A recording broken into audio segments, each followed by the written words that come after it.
초반에 말씀을 강한 표현으로 시작을 하고자 합니다. 이것은 양단 간에 결단하게 하는 그런 의도를 가지고 말씀을 드리겠습니다. 무엇인가 하면 믿음의 세계가 실제로 존재한다는 것입니다. 하나님은 믿음 있는 자를 기뻐하십니다. 믿음 없는 자, 무슨 뜻입니까? 하나님 별로라고 생각하실 것이라는 겁니다. 믿음 있는 자, 하나님 대단히 기뻐하실 것이라는 겁니다. 믿음의 세계가 있습니다. 자, 이것에 의해서 판단하자면요, 보이는 세계만을 인정하는 사람은 불신자입니다. 신앙이 있다고 해도 보이는 세계만 인정하면서 사는 사람은 불신자나 마찬가지라는 거예요. 참신자는 어떤 사람입니까? 보이지 않는 세계를 인정합니다. 그리고 그것이 믿음의 세계입니다. 믿음의 세계는 실제함을 믿으십니까? 하나님은 믿음의 세계로 들어온 자를 기뻐하십니다. 믿음 있는 자, 그를 기뻐하세요. 믿음이 없이는 기쁘시게 못하나니 말씀하시지 않았습니까? 우리는 신앙을 가지고 살아갈 때에 이 말씀 붙들어야 되겠고, 이것은 진리 중에 진리입니다. 토마스 아퀴나스를 간간히 거론해 드리는데요, 인간은 2층 집에서 살고 있다, 이렇게 말하고 있습니다. 한 층은 이성의 층, 한 층은 믿음의 층. 저는 아주 정확한 설명이라고 생각합니다. 믿음의 세계는 이성의 제한적인 판단과 시야를 초월합니다. 그렇죠? 보이는 세계를 초월합니다. 그게 믿음의 세계입니다. 우리의 신앙은요, 이 초월이 없으면 성립하지 않습니다. 그런데 이 믿음이 있어야 초월합니다. 어떤 사람은 믿음이 있으므로 잘도 초월해요. 그런데 어떤 사람은 믿음이 없으니까 보이는 세계, 계산된 세계만 이야기합니다. 믿음의 세계는 보이지 않는 하나님을 인정합니다. 그래서 그분과의 교제가 가능합니다. 자, 사실 표현을 해야 되니까 표현을 했지요. 우스꽝스럽습니다. 뭐가 우스꽝스럽냐면요, 하나님은 이미 계세요. 그런데 이제서야 인간이 이제서야 깨달아가지고 이제서야 하나님을 인정한단 말입니다. 이것이 우스꽝스럽다는 얘기입니다. 그래서 믿음이 없이 이 땅에 태어나서 믿음이 없이 처음 살아가게 될 텐데요, 믿음이 없이 살아가는 인간의 모습은 비참하다는 것입니다. 영적인 각도에서 말씀드리는 거죠. 자, 왜 이 초반에 이런 말씀들을 드리는지를 말씀드리겠습니다. 이런 이 초월의 세계를 인정하는 믿음이 없으면은 오늘 읽은 본문에서 다루고 있는 예수님의 동정녀 탄생 결코 받아들일 수 없습니다. 죽었다 깨어나도 일반인은 동정녀 탄생을 납득하지 못합니다. 영국과 미국, 한국은 그런 조사를 했는지 모르겠어요. 목회자들 조사해 보니까 상당한 퍼센티지가 동정녀 탄생 자기들도 믿지 않아요. 예수님 부활 자기들도 믿지 않아요. 천국과 지옥 자기들도 믿지 않아요. 목회자들이, 영국과 미국의 상당한 수치의 사람들이. 그 결과 영국을 비롯한 유럽의 교회들은, 그 큰 교회들이 난방비를 줄이려고 이렇게 칸을 만들어 놓고 여기서 난방을 하면서 노인분들만 예배를 드리고 있다는 겁니다. 젊은이들은 다 떠났어요. 언제부터 떠났습니까? 17, 18세기 계몽주의, 이성주의, 합리주의가 서양의 사상체계에 들어오면서 젊은이들이 다 떠났어요. 불합리하구만, 비이성적이구만, 오늘날에 무슨 기적이 있어. 그래서 제가 신학교에 들어가니까 너무너무 실망스러운 거예요. 가만히 보니까 신학이 기적을 인정하지 않는 거예요. 이사야 선지자 설명하면서 60몇 장이면서 세 토막으로 나눠가지고 제1 이사야, 제2 이사야, 제3 이사야, 각각의 이사야가 다른 사람이라는 거예요. 다른 인물이라는 거예요. 누가 편집했다는 거예요. 그래요, 그렇게 생각할 수 있습니다. 그런데 굳이 고레스를 예언한 것은 고레스를 경험한 후대 사람이 기록한 것이다, 꼭 이렇게 말하는 거예요. 성경은 고레스가 있을 것이다 예언하고 있구만, 거기서요. 꼭 그렇게 생각해야 되겠냐고 제가 아주 그냥 속에서 좀 많이 불편했습니다. 그래서 이 합리적, 이성적이라고 하는 것이 보이는 것만 인정하고 계산된 것만 인정하기 때문에 초월의 세계로 들어가지 못합니다. 그러니까 그런 신학을 배운 사람들, 배운 목회자들이 기적을 인정하겠습니까? 기적 인정하지 않아요. 그래서 성경에서 기적을 싹 다 빼보십시오. 동정녀 탄생부터 지워야 되고 예수님 사역하신 거 다 지워야 됩니다. 그래서 빨간색으로, 물론 그것도 의미가 있습니다만, 예수님이 정말 한 거, 말씀한 거, 그것만 막 색칠하는 그런 책도 있습니다. 이 빨간색이 아니라 다른 그런 시도가 있어요, 신학자들 사이에서. 참 답답하다는 이야기를 드리고 싶어서 그렇습니다. 자, 제가 말씀을 드리려고 하는 것은요, 이성적인 사람은 초월할 줄을 모릅니다. 초월이라는 것이 존재하는데요, 믿음의 세계로 들어올 줄을 모릅니다. 그래서 그것이 장애가 있는 이성이지 온전한 이성이 아니라고 저는 말하고 싶어요. 가시적인 세계와 불가시적인 세계를 연결하는 논리가 있어야 될 것 아닙니까? 진정한 이성과 합리적이어야 되면 보이지 않는 세계와 연결고리, 이 이성은 왜 작동이 안 되는 것입니까? 보이는 세계에서만 왜 이성을 작동시키는 겁니까? 보이지 않는 세계로 건너가는 그 논리도 있어야 될 것 아닙니까? 저는 이런 생각을 하게 됩니다. 불가시적 세계는 과학을 조금만 알아도 인정할 수밖에 없습니다. 보이지 않는 세계가 없다고 말하는 것은 이미 그 자체가 과학적이지가 않아요. 굉장히 근시안적인 그런 생각입니다. 그래서 이성적이라고 이야기하면서 합리적이라고 이야기하면서 보이는 세계만 인정하는 것은 저는 이것이야말로 고리타분하다 이렇게 말하고 싶습니다. 불가시적 세계로 들어오지 못하는 장애가 있는 합리주의다 이렇게 말하고 싶습니다. 그래서 정말 진정한 합리주의자가 되십시오라고 말하고 싶어요. 진정한 이성주의자가 되십시오라고 말하고 싶습니다. 믿음은 실제합니다. 믿음은 허상이 아닙니다. 그런데 놀랍게도 성경을 가만히 읽어보니까 믿음도 측량이 되더라는 것입니다. 하나님은 나의 믿음을 세고 계세요.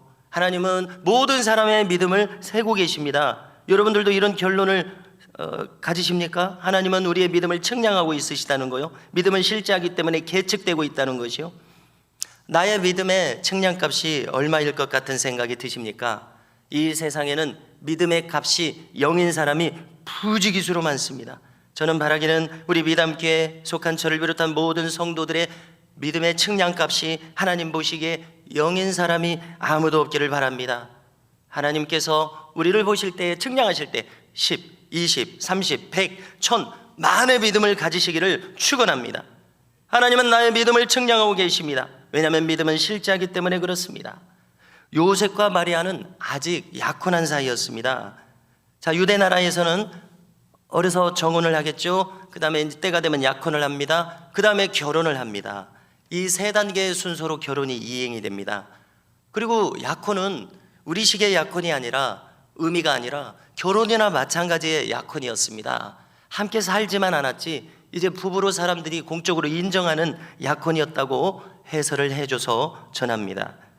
부부로 봐도 무방한 것입니다. 그런데 요셉과 마리아는 바로 이 상황에서, 정혼의 그 다음 단계 약혼의 상황에서, 결혼식만 남겨둔 그 상황에서 성령으로 잉태된 것이 나타났던 것입니다. 이 사실을 요셉이 이제 알게 되었죠. 그럼 어떻게 판단했습니까? 그러면은 이 결혼까지 가는 데 있어서 여기서 내가 끊어야 되겠다. 가만히 끊고자 했습니다. 가만히라는 말 속에 요셉의 성품이 나타납니다. 그는 의로운 사람이었기 때문에, 그는 인정받는 사람이었기 때문에 행정적으로 봐서는요, 우리가 주민센터에 가서 행정적으로 무슨 일들을 처리해야 되는데요, 행정적으로는 이혼 증서를 써주겠다는 이야기입니다. 왜냐하면 이렇게 해야 마리아가 보호되기 때문에 그렇습니다.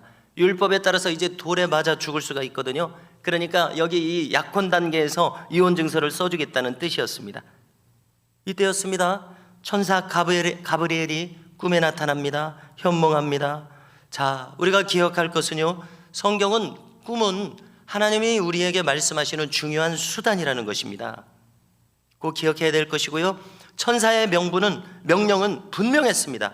자, 한 5가지 명령을 내리게 되는데요. 첫째, 마리아 데려오는 거 두려워하지 말아라. 자, 확실히 주저하는 요셉에게 확실한 명령이죠. 두 번째, 확실히 알려줍니다. 그 잉태된 바는 성령으로 된 것이다. 구구절절 여기 설명은 기록되어 있지 않습니다. 셋째, 아들을 낳을 것이다. 이름을 예수라 하라. 이름까지 알려주고 계세요. 그리고 풀어주십니다. 이는 그가 자기 백성을 그들의 죄에서 구원할 자이심이라. 네 번째, 이렇게 된 일은 선지자가 예언한 대로다.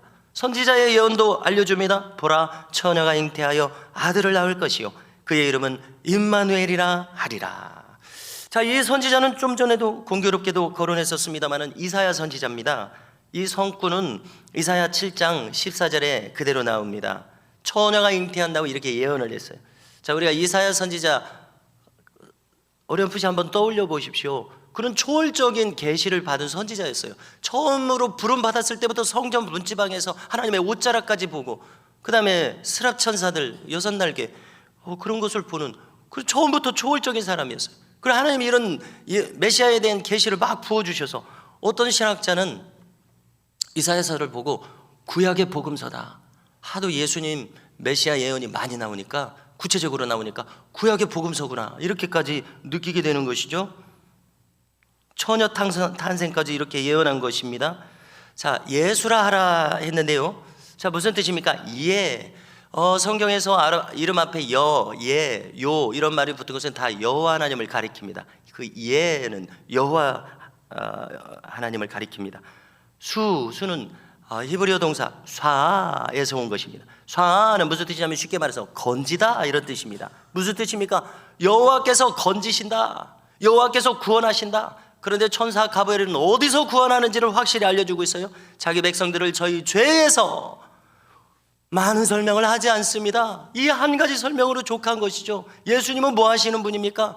여호와께서 자기 백성을 자기 죄에서 구원하시는 분입니다. 할렐루야. 우리는 예수님에게서 단 한 가지만을 필요로 합니다. 나를 나의 죄에서 구원해 주신다는 것이죠. 여호수아, 호세아 다 예수, 이 이름의 변형입니다. 이 모음 발음은 달라질 수 있어요. 자음은 똑같습니다. 여호와께서 구원하신다, 다 같은 뜻입니다. 또 임마누엘이라 하리라, 이사야서에서는 그렇게 기록되어 있었죠. 임마누엘도 내용상 같은 뜻이 됩니다. 왜냐하면 임마, 함께 하신다는 뜻입니다. 누, 우리와, 엘, 하나님께서 우리와 함께 하신다. 자, 내용상 한번 살펴보시면요, 아담 이래로 하나님과 인간은 멀어졌습니다. 교제가 안 돼요. 함께 하실 수가 없게 되었습니다. 그런데 예수님이 오셔서 죄를 싹 해결해 주시니까 우리와 하나님이 이제 비로소 함께하게 된 것입니다. 동행하십니다. 내 안에 계십니다. 그러니까 예수님 나를 건져서 구원해 주신 것이나 나와 함께 하시는 것이나 같은 뜻이 되는 것이죠. 내용은요. 그러나 이 세상에 수많은 사람들, 예수님 알지 못하는 사람들, 믿음이 없는 사람들은 하나님과 함께 하시지 않아요. 임마누엘이 아니에요. 그 사람들은. 우리는 임마누엘인 줄로 믿습니다. 왜냐하면 예수께서 그 이름대로 우리를 건지셨기 때문입니다. 너무나 감사드리죠. 성도 여러분, 만인의 죄를 구원하시려면 예수님은 성경의 생각을 우리가 따라가야죠. 흠없는 유월절 어린 양으로 오셔야 했습니다. 흠없는 자가 되셔야 했습니다. 그래서 아담의 원죄를 유전하지 않는 성령으로 잉태되신 방식으로 오셨다고 해석하게 됩니다. 죄 없으신 분이시라야 모든 인류의 죄를 싹 다 대속할 수 있기 때문입니다. 성도 여러분, 이처럼 우리는 하나님께서 직접 생명 버려 구원하여 주시기 위해서 오신, 나를 위해서 그런 사랑을 베풀어 주신 큰 사랑 받은 자임을 기억해야 할 줄로 믿습니다. 큰 은혜 받은 자들입니다. 그러므로 우리는 무엇으로 이 사랑을 갚을 수 있습니까? 갚을 수가 없죠. 나의 자원으로는 갚을 수가 없습니다. 내 생명을 드림으로써 다만 만분의 일일지언정 주 앞으로 그저 나아가고자 할 뿐입니다. 다른 설명 필요 없습니다. 다만 내 생명 주께 드릴 뿐입니다. 할렐루야. 오늘도 그리고 내일도 우리의 온 평생 동안 이 믿음으로, 이 마음으로 우리 모두가 승리하실 수 있기를 주님의 이름으로 축복합니다.